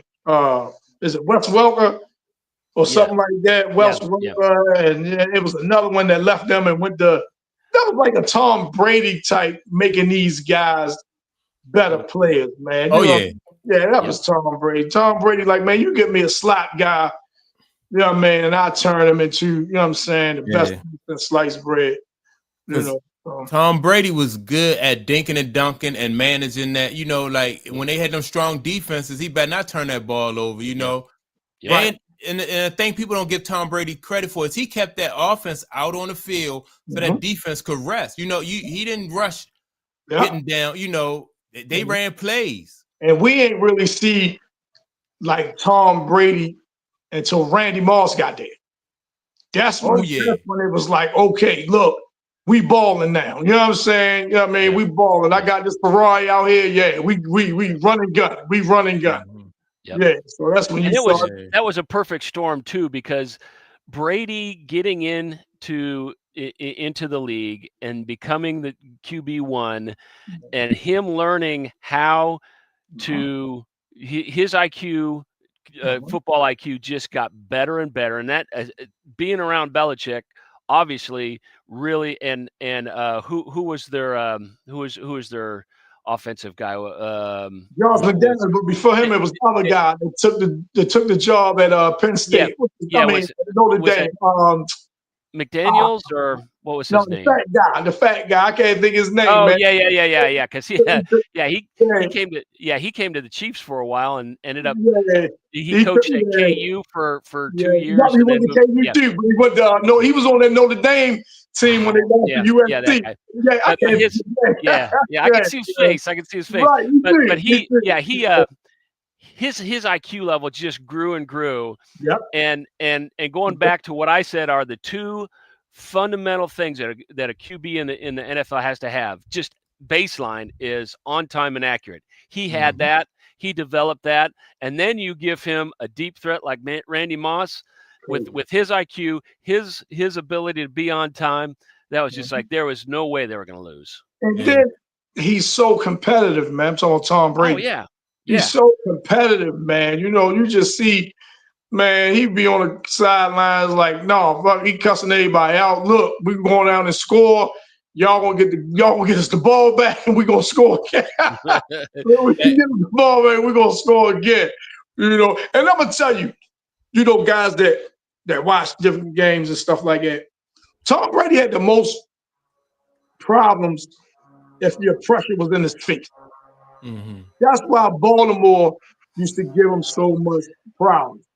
Because you had the big guys up front, and then you had the second level with Ray Lewis, and then you had Ed and them on the back, right? So everything was right down the middle. With the Steelers would come up with all these exotic blitzes, but they was coming from the edge. Yeah. Nothing was coming straight up the gut. Everything was from the edge. You know what I mean? And Tom Brady, if he can see downfield and he ain't got to move his feet, he'll kill you. You know what I'm saying? He'll kill you every time. So I always used to say that, why we ain't got some blitz packages that's running straight at him. You know what I mean? Because, you know, what's the name would dial up all these exotic people jumping out the stands, running, you know what I'm saying? And he would just step right up. He wouldn't have to move his feet. You know what I'm saying? He stepped right up and he just completing 15, 20-yard darts down the field, man. And I'm like, man, it's not working against him, man. It just won't work. But the Ravens' pressure was up the middle. Yeah. Straight up the middle. You know what I'm saying? With Big Saragusa and all them guys up the middle like that. Lodi Nada and all that, they could come straight up the middle. Then you had Ray on the back, on his linebacker, the second tier, and then Ed was in the middle. You know what I'm saying? Playing center field. So that they gave Tom the most, because you can move him off his spot. You know what I'm saying? You can move him off his spot. But that's just me. You know what I'm saying? All them years of being mad because they beat my team. That's what that's the analogy I came up with. Yeah, I think the yeah, but see, the thing is though, you gotta have the personnel to come up the middle. Like you got Saragusa and what was the other big guy that was right beside Saragusa? They took up like 4 people. Those 2 guys. I forgot my man, Sam Adams, Big Sam Adams and all that. Yeah. So that's you got to double team at least one of those guys, right? And then you got Ray Lewis running free. You know, right. That was just a crazy, you know. And you couldn't run Retro, straight at him. Retro, enjoy your day. Yeah, no doubt. Yeah, appreciate it. Have a good one, Retro. Yeah. But all right, man. Before we get out of here, let's talk. Me and you talk. We spoke a little bit about the NBA, man. I'm looking forward to this NBA season, especially that West is going to be tough, and that whoever come out that West, they're going to earn it. They definitely going to earn it because it's tough over there. Kevin Durant. I looked at it, you know, I watched a couple of those preseason games over there. Kevin Durant looked good with those young guys in Houston. I just like that fit, man. I just like that fit with him, man. You know, because like, man, you were saying, Mike, you know, Kevin Durant's still a bucket. All these years, man. Mm-hmm. I don't know what year he in, 17 or something. Yeah, 17 or something crazy like that, man. He's just a walking bucket. And then you got the young guys, and we talk about Şengün. I like him. I like the way he plays and things like that. But we spoke about the point guard situation or lack thereof. Yeah. Van Vliet is out. Are they gonna make a move? Try to bring in a veteran, things like that. You know, Russ is still out there, but I don't know if Russ is the right fit for that situation. Yeah, you know I don't think Russell Westbrook fit them either. Right. And you know what? I was listening to Carmelo Anthony's show, right? He was saying that Russell. It's a shame that Russell Westbrook don't have a job right now, right? And some people, he didn't say it, but some people even saying that Russell Westbrook has been blackballed. But I don't think so. I think if you have a young team and you're trying to mold them, is Russell Westbrook like the person that you want to be able to come in and mold your team? When you look at his career and how he never really had a good relationship with any of his coaches, because he was a superstar. He was allowed some leeway and he could do what he wanted to do. So that's not something that you could, you know what I mean? That's not something that you want to pass on to your younger player. If you want, you know, I don't think he'll be a good role model or bridge between a good coach and a team. I don't think so, especially a young team. The thing I always said is, like, Russ never really changed how he played to fit, whatever particular team he was on. Now, and I think it's a shame he's not on the roster right now. But I understand that certain rosters he's not a fit. Right. You know what I'm saying? I understand that some rosters he's not a fit. Some rosters he's not a starter. You know what I mean? And things like that. And I get that and I understand that. But I think he still should be on a roster. But the Houston thing, I don't think he fit there. And I'll probably run off another 10 teams that he probably wouldn't fit just because Russ was never really your typical point guard. Man, he can come in, you know what I'm saying, and run things like that. And right now, that's what you would need him to do. You know what I'm saying? You know what I mean? You really wouldn't need him to come in and score. You know what I'm saying? Even if he giving you, 12, 14 points a game or something like that. Some teams might not need that from him. They might need something else. If Russ was the kind of player who had demonstrated in his past that he could he could do not just what he brought to the table, but give the team what the team needed. Yeah. You know what I mean? Like adjust his game to like if the team needed him to play defense or if they needed him to be more of a distributor. Like people wanted him when he was at OKC with Kevin Durant. They wanted him to adjust his game, to fit Kevin Durant, but he couldn't do that, so they he was able to pass those lessons on. Or just unwilling to do it. You know what I'm saying? Yeah. So, I think it's going to depend on what Russ's mindset is. Because if he's looking to hook up with a contender, I don't think he's going to be able to do that. I don't know that I'm trying to think of a contender out there that actually has a need for his skill set to fit in, and I can't think of anybody. But it's a limited amount of teams. Yeah, if he's gonna go to a rebuilding team, he's gonna have to be able to adjust his mindset to, okay, I'm gonna go there, and I'm sure there's several teams that would take him, but is he willing to do that, knowing, well, I'm in my sunset years in the league, I'm not going to be playing with the contender. And that's the thing there, Jim. But him now, like you say, whatever year he's in, 15, 16, whatever, do you say, well, all right, I want to go out and play with a contender with a chance, to win, or I just want to just play? You know what I'm saying? Do I just want to play, or you want to play? Do you want to go out there and get minutes? You know what I'm saying? Or do you want to might be the 7th or 8th player off the bench? You know what I mean? Yep. So yeah, he don't want, and I think Carmelo said the same thing, but I think that's like in the later stages of their career. Like remember back in the day when you had like the veteran guys who they brought to a team, they were role players and they accepted their role. Yep. These guys right here come in with entitlement. Like, I did this for the league. I did that for the league. I scored. I did this. But your role has changed. And so if you can't accept a new role, then you won't be a fit. Only way I think he could be a fit on any team is if, like Jim said, if they're a team who are not really all that good, they want to put some butts in the seat. Like somebody, I don't know how good Sacramento is, but he's from the California area. So if Sacramento was to get him, that would, he's a local guy from California. That would be a draw to Sacramento. Yeah. But you can't send him to Golden State because Golden State is, Golden State thinking they trying to come out the West. So they want somebody who's going to give them what they need, not what, you know what I mean? So, he got to go to a situation where somebody just looking to put some butts in the seat. But it seemed like this point in his career, he shouldn't have an issue with buying in. You know what I mean? Especially if you're going to a contender.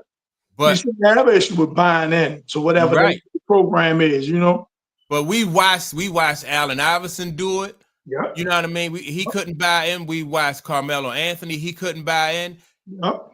And the dictator, you know what I mean? Like evidence of that is that you watch them throughout their career. It's always been about them. So, if you watch them throughout their career, then, at the end of their career, they're not going, those guys, they the last ones to find out that they don't have it no more. Everybody else see it. Right.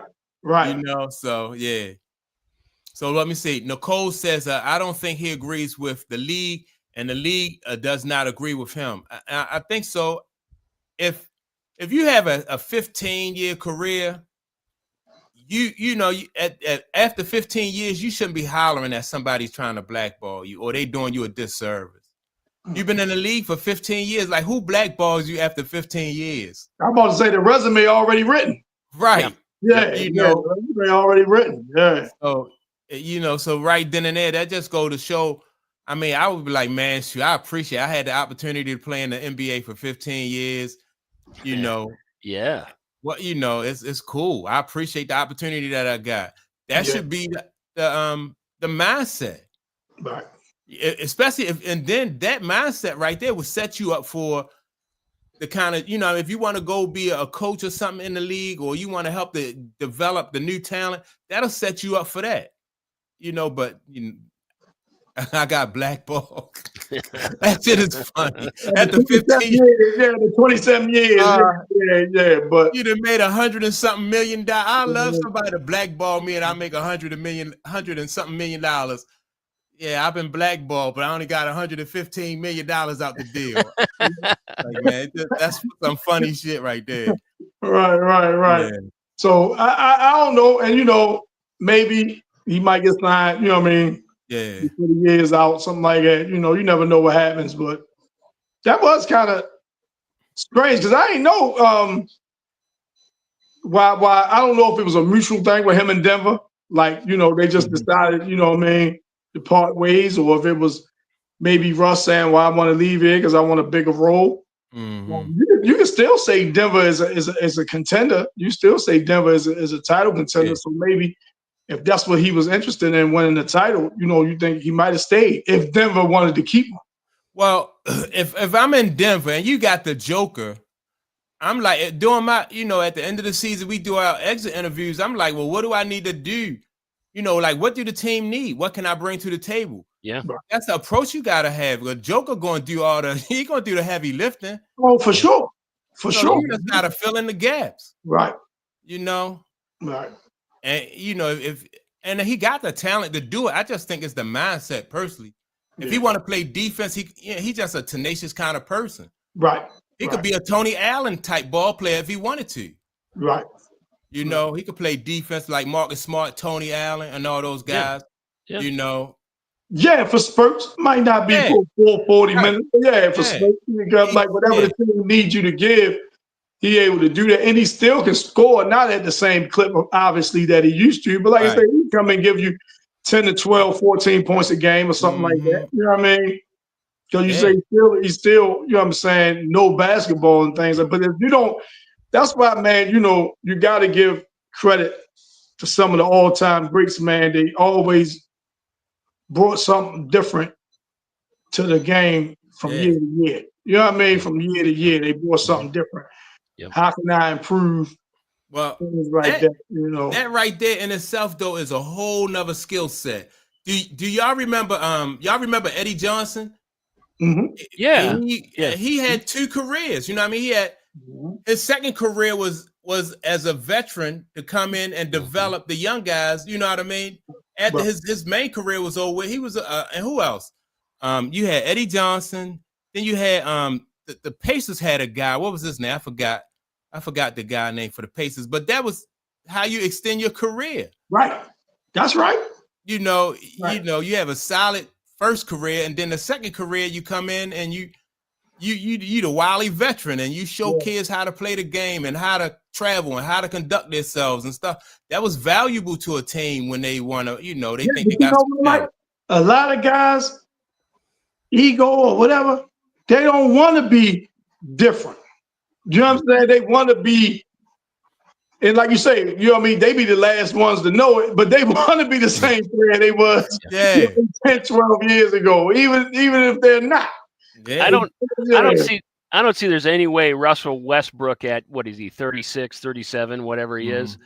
I don't think he is who he is. He's not changing who he is, right? Right. So I just don't see him evolving into that into that next group of player that we're talking about. Right. I think somebody like a Marcus Smart might be able to do that. You know what I mean? Because he never throughout his career, he always been a role player anyway. Right. So if you need Marcus Smart to come to your team as a veteran to make, probably not a ton of money, but he good for a young team. He tough. He plays defense. To do that with a player like him than it would be. You know what I'm saying? With Russ. You know what I'm saying? I think Go ahead, Mike. I was going to say that's typically who they pick for those type of jobs. They don't pick the stars for that because the ego won't allow them in most cases to do that. Yeah, and you're saying exactly what I was about to say, right?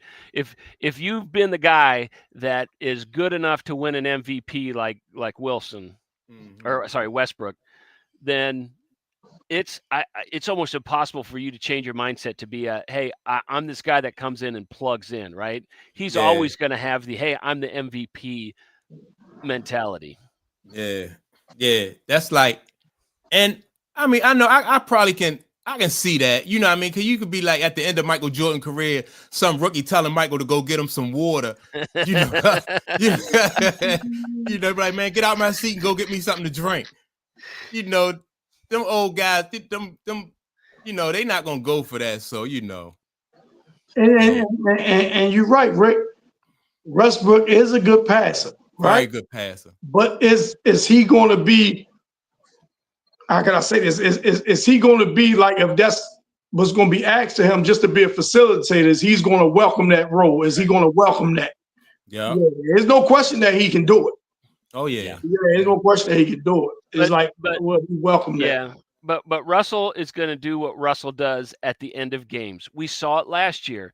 How many times is the game on the line? He's going to try to do it himself and fumble the ball. And make bad decisions. See, that's the thing, man. And that's the thing with point guard. It's like, quarterback in the NFL. Your decision making, man.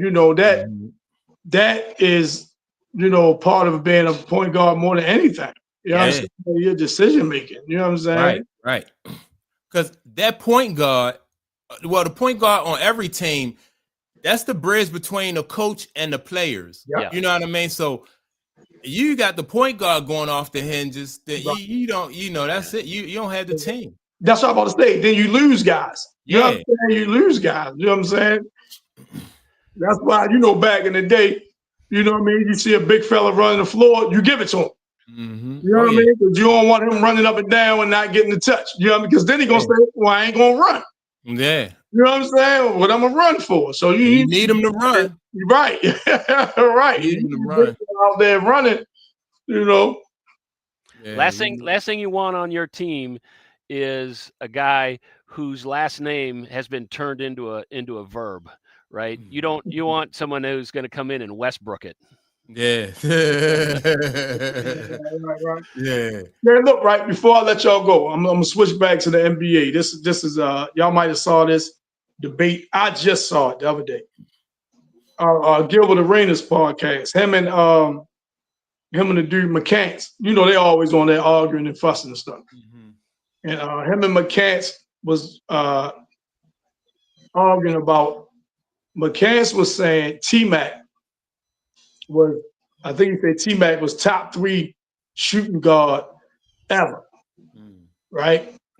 And Gilbert Arenas said, no, I mean, he not top 3. He said he barely would make my top 10. And he said, was he better than Dwayne Wade? And Gil said no. And he said, why? And he said, whatever he did, whatever T-Mac did, his peak was only 3 or 4 years, right? And you gotta, so McCants was really saying, like, what does your eyes say? Like, if you look at T-Mac, you look at D Wade, do your eyes say D Wade was better, right? Take resume out of it. Just what you saw. What did you see? Right? And Gilbert was saying, well, I saw Dwayne Wade and some clutch moments come through. You know, that first championship in Miami that he got when he was finally MVP, when Diesel was on the team. He said, I see that. He said a lot of people are blinded, but the T-Mac thing with the 11 points in 13 seconds, how many other points in 13 seconds? They listened to what Kobe said, that he was his toughest matchup, so they automatically elevate T-Mac to an area that he shouldn't be in, right? So I'm bringing it to my guys. I'm gonna add. I'm bringing it to y'all. So who would y'all say is better? And do you look at resumes? Because Gil was saying resumes is part of it. What I mean, done is part of it. We've had this discussion many times about, you know, how, do you give credence to the number of championships, right? And so Tracy never had one. Well, but that's not. I've always leaned to Clayton's perspective on this, which is, you know, it's a team sport. You win and lose championships as a team, not as an individual, right? So I am going to take the resume part out of it a little bit and go back to that eye test thing, right? Tracy could score anywhere on the court. I mean, he could score from anywhere, and he did. So obviously didn't win a championship. So you know, taking the late game heroics out of championship games out of the equation, he still was a finisher at the end of games. So I think this all boils down to whether or not you put a guy high on that list because of the number of championships that he won, and I'm because the dude could shoot. He had a great jumper. Yeah, he only led the league for a few years in that category of scoring, but he still for a long time at the end of games he could be clutch. Yeah, I think Tracy McGrady, I think he was a good scorer, a really good scorer and a good athlete.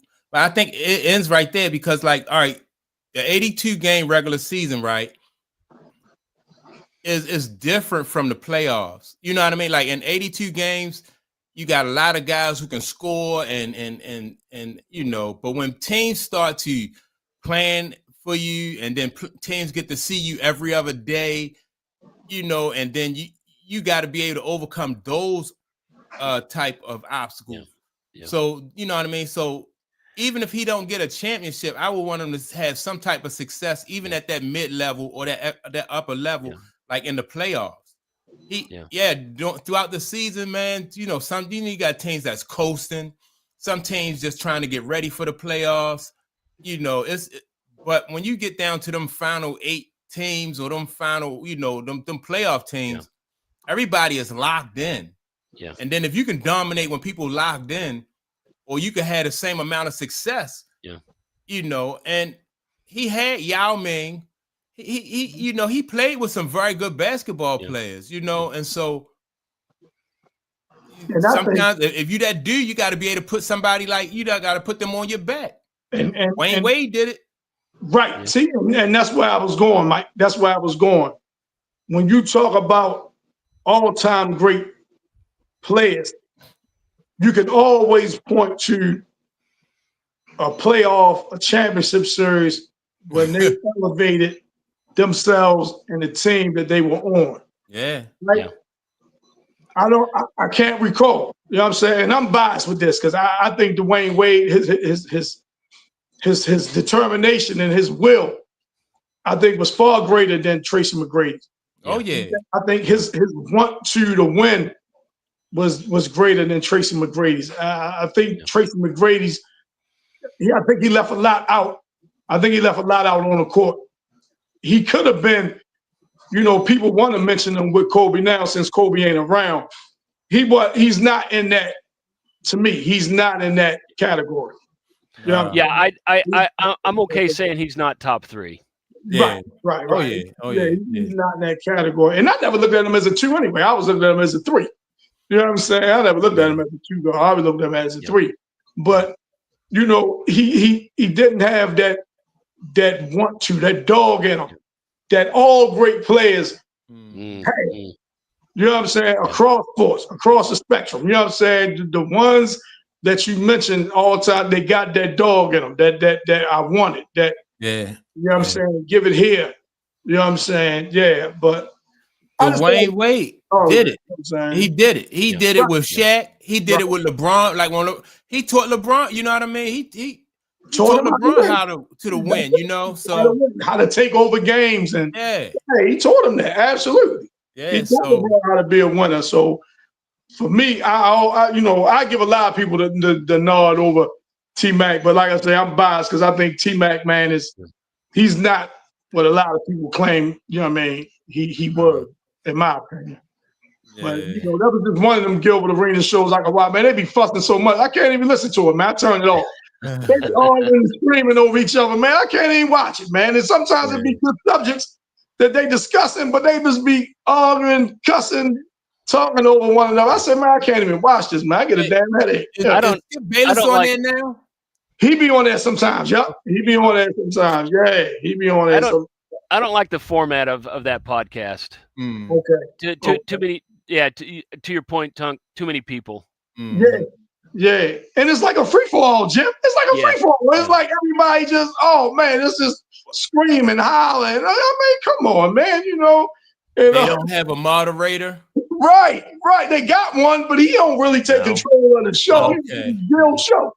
So you know what I'm saying? So Gil up there cussing and fussing and saying stuff. He mad at Swaggy B because Swaggy B got a championship and he don't. But it's funny, man. It's funny. He's like, I got experience. He's like, you ain't do nothing. He's like, yeah, I got experience walking to the bus. That's a champion. I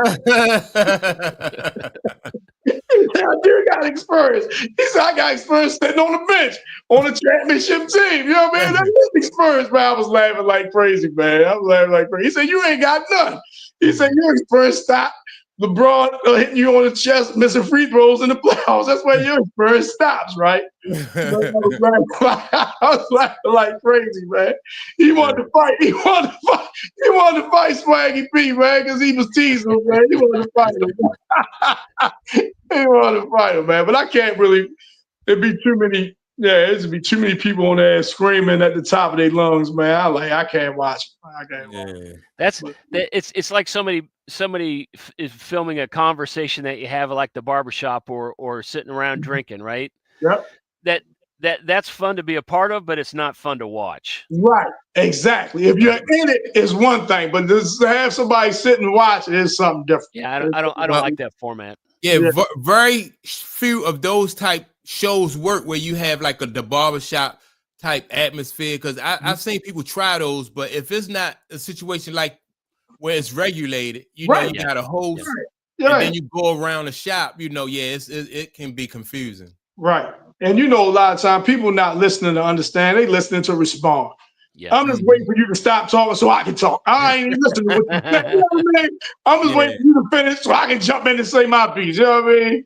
And you can be saying the same thing I'm saying. You know, you can be saying the same thing I'm saying. But no, I'm waiting for you to stop so I can say something. You know what I mean? So, but I just thought that was interesting. And I don't know how long ago that discussion was. I was just on YouTube and I ran across it. So it could have been older, right? But this was my first time seeing it. And I thought, you say, well, throw resumes out. Who's the better talent? And I actually commented. I said, well, if you want to talk about talent, which makes somebody's better, who's the most talented? I don't think is a power forward. Maybe y'all can name one. I don't think it's a power forward that was more talented than Derek Coleman. I don't think it was a power forward that was more talented than Derek Coleman. Now, out of Syracuse? Yeah. And I think so. If we going by that, he the best power forward. You know what I'm saying? If you talk about talent, because Derek Coleman can handle the ball, can shoot the face up, can post up. Derek Coleman can do it all. Yeah. You know I mean, so I'm old school. So I mean, my greats are guys like Charles and a little bit newer. Dirk was great. Tim Duncan. I mean, Yeah, and of course my dude Kevin Garnett. But as far as talent, I don't think Barkley. I know Dirk couldn't handle the ball like Derek Coleman. No, you're right. You're right. He wasn't the type of passer Derek Coleman was. Now, as far as shooting and stuff like that, absolutely. You know what I mean? Yeah, but I'm just talking about talent-wise. You know what I'm saying? Handle the ball, pass it. All the facets. You know what I'm saying? Of the game. You know what I mean? I always thought Derek Coleman was the most talented, and Barkley could be one. I don't know. You know what I mean? I still don't think he handled the ball like Dirk did, but still, you can put Barkley up there. Let me ask you this, though. I agree that Dirk Coleman, I've been following Dirk Coleman since Syracuse, right? Dirk Coleman could do everything. Right. But could that be a part of his downfall? You know what I mean? Like when you talk about Dirk wasn't trying to handle the ball. Dirk trying to get to his spot on the court so he can score. You know what I mean? Then when you talk about Charles Barkley, Charles couldn't handle the ball like that either. Charles wasn't Charles was just trying to do what he could do to score. Yeah. Charles was an athlete, though. He was a powerful athlete. A powerful jumper. He was for everything. Yeah, for an undersized power forward, he was very physical. Man, he dominated for his size. He not want to play defense, man, because you getting. Now, see, that's what I'm saying. I ain't saying Dirk Coleman was better than any of them guys. Yeah. I'm not saying. Yeah. No, you're right. You're right. I'm just saying talent. That's I'm just making a correlation to somebody saying T-Mac because he could do all these different things, but that don't mean he's necessarily better. You know what I'm saying? That's what I'm saying. Yeah, and remember, we talked one time, Jim, you was on it too, when we was talking about what's the dude in Philly that's always hurt? Embiid. Yeah. And that's talent-wise, he had more talent than Patrick. Talent-wise, he had more talent than Olajuwon, but he's not better. He's not even in them guys' class. Right, you know what I'm saying? But you didn't see them guys handle the ball like that, be able to shoot a three-pointer like that, things like that. You know what I'm saying? So talent-wise, he got more talent, but who's better? Mm-hmm. So that's the only thing, the correlation I was making as far as the Dirk Coleman argument. Now that's the most talented power forward I've seen, but there's probably 20 power forwards better that I can name without even really thinking. You know what I'm saying? Right. But I think he's the most talented one. Did y'all know that Shaq only made 1 3-pointer throughout his whole NBA career? No. I would have been surprised that he got, the over-under for me was 0.5. Yeah. but the thing about it, I don't think I ever seen Shaq. Even like some end of the quarter buzzer beater, I don't even think I ever seen Shaq take a three. Yeah, that's what it was. The clock was running. The clock was winding down, and Shaq had to shoot it. And it went in. But that was like, I mean, how many attempts do you think he in his career? I'd be surprised if he had.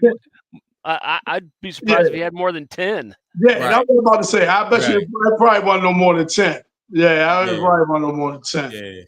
Yeah. That was funny though. Like, dang, he made 1. Now you got centers. They attempting several, 3-pointers per game. Yeah. Right. Yeah.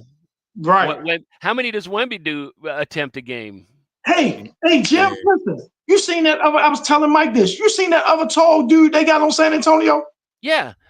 What's that cat's name? That rookie. That's what I'm talking about, Mike. They put them in a 2-man game, man. He's damn near 8 feet tall, man, in a 2-man game. Yeah. Why you gonna defend that, man? Man, that was weird, man. Because I was like, who's that? I want to check them out. Yeah, I was like, who's that? He from overseas, though. Ain't he, Jim? He from overseas, right? Yeah. Well, yeah. I haven't seen him. Yeah. And what's his name, man? Mike, they had him in a 2-man game. He come and set the screen, rolling to the back. He throw the ball to the top of the backboard, man. You know what I'm saying? Yeah, that's 2 7-footers.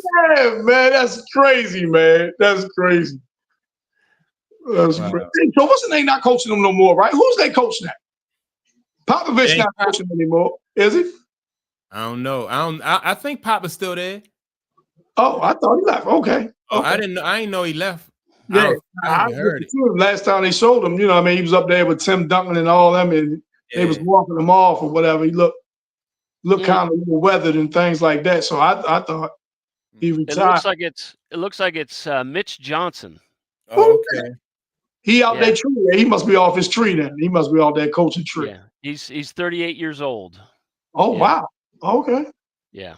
Okay. So where Pop? Is he still with the organization or he officially? He is. I sort of remember him making that announcement last year, right? With all his health, he was basically handing off because of all of his health issues, but he was like, I'm dedicated to this team. Yeah. Like Tim Duncan was there, Tony Parker, Ginobili. Right. They were there. Right. I remember. Okay. Yeah. But yeah, man, that's it, man. But it was a good show, guys. Good show. Yeah, no doubt. Yeah, man. No doubt, man. Time to go watch some football. Yeah. Oh, yeah. Good to see you, Jim, man. Wishing you good health, man. I hope you don't have more setbacks or anything like that, man. Yeah, for sure. Yeah. Man, I appreciate y'all. Appreciate everybody who tuned in. Make sure to like and subscribe. We had Rick in here, Nicole. Rick said he had to go get some wings, boy. He had to check out, get some wings for the game. Yeah. Retro was in here. We had Ms. Munoz. Oh yeah, Panama. Nicole Munoz. Oh yeah, okay. Yep. Yeah. Well, all right, fellas. I'll be home next Saturday, so if y'all want to do the show Saturday, I'm definitely going to do the show Saturday. Okay. Yeah, I'll reach out and let you know. Yeah, I'll reach out and let you know. Sounds good. Yeah, I'll send y'all a link and let y'all know. But yeah, man, I appreciate y'all, and I check y'all out next weekend. All right, guys. All right, have a good one. You're right.